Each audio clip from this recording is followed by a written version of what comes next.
আমার সমস্যা একটা জায়গায়, সেই জায়গাটা হচ্ছে ভারত। হিন্দুরা আমাদের শত্রু না। হিন্দুদের মধ্যে অনেক মানুষ আছে, আমার ফেসবুকে আছে, দেখেন আমার এখানে এসে কমেন্ট করে। অতএব হিন্দুরা আমাদের শত্রু না। শত্রু হচ্ছে যারা বাংলাদেশে অখণ্ড ভারত বানাতে চায়, যারা বাংলাদেশের স্বাধীনতা নিয়ে খেলতে চায়, তারা আমাদের শত্রু। তাদেরকে নিয়ে আমার সমস্যা। আমি টু দ্য পয়েন্টে খুব ছোট্ট করে আপনাদেরকে এই কথাগুলো বলবো যে ভারত কিভাবে আমাদের উপরে চেপে বসেছে। 1952 সালে আমরা ভাষা পেয়েছি। পৃথিবীর একমাত্র জাতি আমরা যারা কিনা ভাষার জন্য জীবন দিয়েছে। আজকে আপনার সন্তান জন্মের পর কথা শেখার আগে সে হিন্দি ভাষা শেখে। খবর নিয়ে দেখেন, আপনার ঘরে হিন্দি সিরিয়াল, হিন্দি কার্টুন সব কিছু হিন্দিতে হচ্ছে। সেখানে আপনার সন্তান বাংলা ভাষা শেখার আগে কিছু ওয়ার্ড হিন্দি থেকে শিখছেন। কোথায় আমার হিন্দি ভাষা? আমার মতো অল্প ইংরেজি জানা মানুষ, আমার কথার মধ্যে অন্তত 10 থেকে 20 ভাগ ইংরেজি থাকে। কিভাবে? বাংলা কোথায় তাহলে? এই বাংলার জন্য জীবন দেওয়া মানুষগুলো বোকা না তাহলে? কেন জীবন দিয়েছেন? 47 দেশ বিভাগ সম্পূর্ণই ধর্মের ভিত্তিতে হয়েছে, সেটা নিয়ে আলোচনারই দরকার নাই। আসুন আমাদের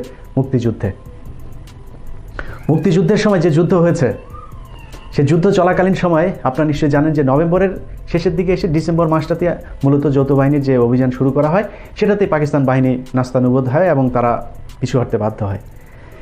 সেখানে ভারতের বাহিনী বাংলাদেশকে মুক্ত করেন ঠিক, কিন্তু অনেক ক্ষেত্রেই শোনা যায় যে নারীদেরকে ধর্ষণ থেকে শুরু করে এই লুটপাট, মানুষের ঘরবাড়ি জ্বালিয়ে পুড়িয়ে দেয়, এই ধরনের অনেকগুলো ঘটনা ভারতীয় বাহিনী করেছে। কারণ হচ্ছে তারা চায় যে বাংলাদেশের মানুষের মধ্যে পাকিস্তান বিরোধী মনোভাবটা এমনভাবে তৈরি করতে যাতে তাদেরকে সারা জীবন ঘৃণা করে।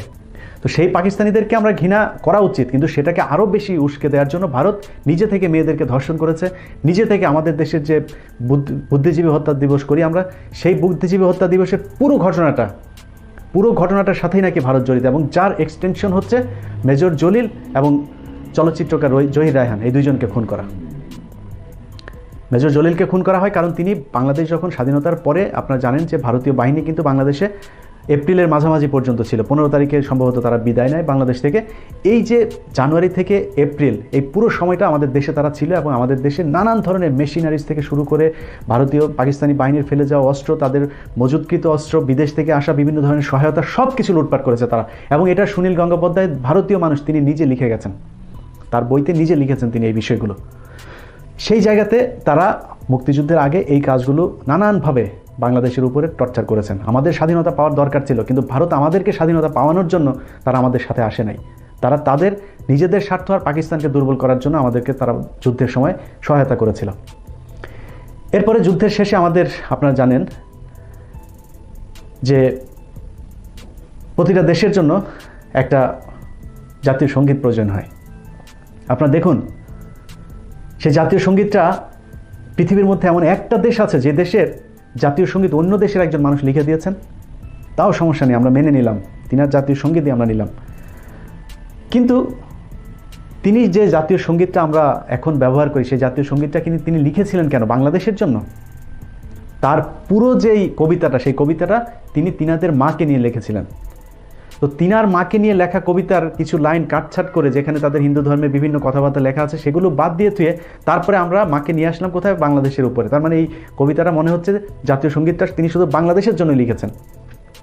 কি নির্লজ্জ, কি মানে বোকা একটা জাতি আমরা চিন্তা করি। আমাদের জাতীয় সঙ্গীত অন্য ধর্মের একটা ধর্মীয় একটা কবিতাকে আমরা জাতীয় সঙ্গীত হিসাবে মেনে নিয়েছি। বাংলাদেশের মুক্তিযুদ্ধে যখন 16 ডিসেম্বর আমরা দেশ স্বাধীন করি, সেখানে বাংলাদেশের মুক্তিযুদ্ধের সর্বাধিনায়ক জেনারেল ওসমানী কোথায়? সেক্টর কমান্ডাররা কোথায় তারা? কেন ভারতীয় বাহিনীর কাছে সেই চুক্তি স্বাক্ষরের অনুষ্ঠানে কেন ভারতীয় বাহিনীর কাছে পাকিস্তান হ্যান্ডওভার করে দিয়ে যায় বাংলাদেশ? কেন বাংলাদেশের লোকজন ছিল না? যুদ্ধ কি বাংলাদেশের লোকজন করে নাই? বাংলাদেশের কি সেই ধরনের যোগ্য মানুষ ছিল না? অবশ্যই ছিল। তিনারা কেন ছিলেন না? অর্থাৎ এই প্রক্রিয়াগুলো ভারত বাংলাদেশের উপরে, অর্থাৎ পূর্ব পাকিস্তানের উপরে দীর্ঘদিন ধরে তারা এই ষড়যন্ত্রগুলো করে আসছিল এবং সেটার বাস্তবায়ন হয়েছে 16 ডিসেম্বর। যে কারণে ভারত 16 ডিসেম্বরকে তারা তাদের দেশের বিজয় দিবস হিসাবে পালন করে। এটা আমার কথা না, ভারত তাদের মুভি বানিয়েছে। খুব দায়িত্বশীল মানুষ, রাজনীতিবিদরা তাদের এই কথা বলেছে যে 16 ডিসেম্বর হচ্ছে তাদের বিজয় দিবস এবং 71-এর যুদ্ধ হচ্ছে ভারত পাকিস্তান যুদ্ধ। যদি আমার কথায় আপনি যদি ডিফেন্ড করতে চান, তাহলে আগে বাংলাদেশের পররাষ্ট্র মন্ত্রণালয়কে বলেন তাদেরকে প্রতিবাদ জানাতে, তারপরে আমরা বলবো যে হ্যাঁ বাংলাদেশ অন্তত আমরা ঠিক আছে। সেটা করা হয়নি। এরপরে আসুন, বাংলাদেশ স্বাধীনতার পর চলচ্চিত্র এবং নাটক তৈরি করা শুরু হয়। এই চলচ্চিত্রগুলো দিয়ে বাংলাদেশের ইসলাম ধর্ম এবং মুসলমানদেরকে প্রতিটা পদে পদে অপমান করা হয়েছে। আজকে বাংলাদেশের রাজাকার কারা? দাড়ি টুপিওয়ালা লোকজন। 71 সালে বাংলাদেশে কতজন মানুষ জামায়াত করতো? আমি এমনও মানুষের কাছে শুনেছি যে যারা মুক্তিযোদ্ধা ছিলেন, জামায়াত নামে কোনো দল ছিল এটাও বাংলাদেশের রিমোট এরিয়ার মানুষজন জানতো না। কতজন নেতাকর্মী ছিল জামাতের? সবখানেই জামাতের লোকজন গিয়ে করেছে এই দুর্নীতি, এই লুটপাট, এই ধর্ষণ, এগুলো ধরলাম সেটা জামাত করেছে। জামাতের কতজন মানুষ দাড়ি টুপি আছে? তাদের দাড়ি, লম্বা দাড়ি কতজন মানুষের আছে? টুপি কতজন মানুষের আছে? জামাতের লোকজন মাথায় টুপি পরে না, তারা দাড়ি রাখে ছোট ছোট, অনেকটা আমার মতো। তাহলে কেন মুক্তিযুদ্ধের সময়ে যে চলচ্চিত্র, মুক্তিযুদ্ধের পরে যে চলচ্চিত্রগুলো বানানো হয়েছে সেখানে শুধুমাত্র দাড়ি টুপিকে অপমান করা হয়েছে? কেন করা হয়েছে? দাড়ি টুপি কি জামাত ইসলামের পাপার পৈতৃক সম্পত্তি? দাড়ি টুপি আমাদের মুসলমানদের ইসলামের সম্পত্তি, এটা কোনো রাজনৈতিক দলের সম্পত্তি না। সেটার ঘাড়ে বন্দুক রেখে তারপরে আমাদের মুসলমানদেরকে অপমান করা হয়েছে। আমি নিজে ব্যক্তিগতভাবে আমি কেন আওয়ামী বিরোধী, এর প্রথম একটা কারণ ছিল, সেটা হচ্ছে 2001 সালে নির্বাচনের সময় পত্রিকাতে দেখেছিলাম রাজশাহীর কোনো একটা জনসভার যে স্টেজ করা হয়েছিল, সেই স্টেজের মধ্যে একটা কুকুরকে বসিয়ে রাখা হয়েছে এবং সেই কুকুরের মাথায় টুপি পরানো হয়েছে। সেদিন থেকে প্রথম, আমি কিন্তু তখন মাত্র এসএসসি পরীক্ষা দিচ্ছি, সেদিন থেকে আমি চিন্তা করলাম যে এই ইসলাম ধর্মকে নিয়ে এই দলটা একটা নানা ধরনের ষড়যন্ত্রের মধ্যে থেকে তারপরে অপমান করার চেষ্টা করছে। তারপরেও আমি সরাসরি রাজনীতির সাথে জড়াইনি বা জড়ানোর মতো বয়স আমার হয়নি, কিন্তু আমার মাথায় তখন আওয়ামী লীগের প্রতি একটা ঘৃণা তৈরি হয় তখন থেকে। সেখানের পরে আপনার জামাত ইসলামকে দেওয়া হলো কি, বাংলাদেশের যে ধর্মীয় রাজনীতি নিষিদ্ধ করা হবে জামাত ইসলামের কারণে। ভাই, জামাত ইসলাম ডাজেন্ট রিপ্রেজেন্ট ইসলাম। আপনাকে এটা বুঝতে হবে। আপনি যদি মুসলমান হয়ে থাকেন তাহলে রাষ্ট্রধর্ম ইসলাম করা যাবে না, এই কথাটা বলার পর আপনি মুসলমান থাকবেন কিনা সেটার জবাব আল্লাহ একদিন আপনাদের কাছে নিবে। আমার নিজেরও এত ইমান নাই যে বাংলাদেশ এখন ইসলামী রাষ্ট্র হবে বা ইসলামের সব নিয়মকানুন এরা মেনে চলবে। আমার সেই ইমানের জোর আমারও নাই।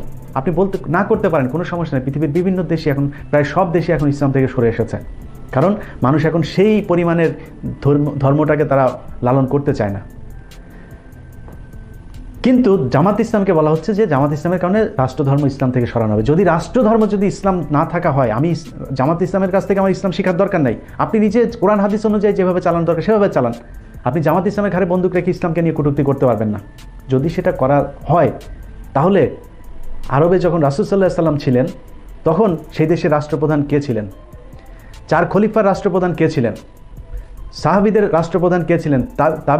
তাবেঈন তাদের মধ্যে রাষ্ট্রপ্রধান ছিলেন কিনা? তারা কি রাষ্ট্র পরিচালনা করে সারা পৃথিবী শাসন করেছে, নাকি রাষ্ট্রপ্রধান হিসাবে একজন ইহুদিকে এনে বসিয়েছে আর তারা বিভিন্ন দেশে দেশে গিয়ে ধর্ম প্রচার করেছে? কখনোই না। জামায়াত শিবিরকে দিয়ে আজকে বলা হয় যে ধর্মীয় রাজনীতি করানো যাবে না, ছাত্র রাজনীতিতে ধর্মীয় কোনো সংগঠনকে করানো যাবে না। কেন? কারণ হচ্ছে জামায়াতের যে ছাত্র সংগঠন শিবির রগ কেটেছে মানুষের। যদি রগ কাটার কারণেই ইসলাম ধর্মের কোনো ধর্মীয় রাজনীতির সাথে যুক্ত এমন কোনো সংগঠনকে নিষিদ্ধ করা হয়, তাহলে আজকে যারা মানুষ খুন করছে, আজকে যারা মানুষের হাতুড় দিয়ে পেটাচ্ছে, আজকে যারা মানুষ ভালো কোনো কাজ করতে গেলেও তাদেরকে দমন করবার জন্য তারা জানোয়ারের মতো আচরণ করছে, তাদেরকে কেন নিষিদ্ধ করা হচ্ছে না? একজন মানুষকে পিটিয়ে খুন করে ফেলা হয়েছে, তাদেরকে কেন নিষিদ্ধ করা হবে না? যদি শুধু রগ কাটার কারণে জামাত ইসলামের ইসলামী রাজনীতিকে বন্ধ করা হয়। মূল কথা হচ্ছে ভারত জামাত ইসলামকে ব্যবহার করে বাংলাদেশের মুক্তিযুদ্ধ থেকে শুরু করে রাজনীতি, অর্থনীতি সবখানে তাদের সুযোগ সুবিধা নিয়েছে।